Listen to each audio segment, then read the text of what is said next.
রাজীব যেটা বললো সেটা আমিও দেখেছি, কিন্তু ওই লোকটার জ্যাকেট এক পাশে 2 ইঞ্চি নেমেছিল, মানে ওনার পকেটে হয়তো কোনো ভারী জিনিস থাকতে পারে, যেমন বন্দুক। আমি গেটের সামনে পুলিশের বাইক দাঁড়িয়ে থাকতে দেখেছি, আর ওই লোকটার হেয়ার স্টাইল, ওনার গোফ, পুলিশ।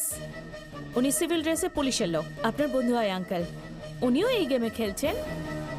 গেট আপ কেমন হয়েছে স্যার? গেট আপ তো ঠিক আছে, কিন্তু স্যালিউট মার খেয়ে গেল। Sorry sir. রাজীব আর বন্ধু স্কুল থেকে যে কোনো সময় বাইরে বেরোতে পারে, এমন ভান করো যে তুমি পুলিশ নয়, তুমি একজন পকেট মার। স্যার পকেট মারের মতো আচরণ করো। হ্যাঁ স্যার। যেমন বাস স্ট্যান্ডে পকেট মাররা থাকে, তোমায় শুধু তেমন অ্যাক্টিং করতে হবে।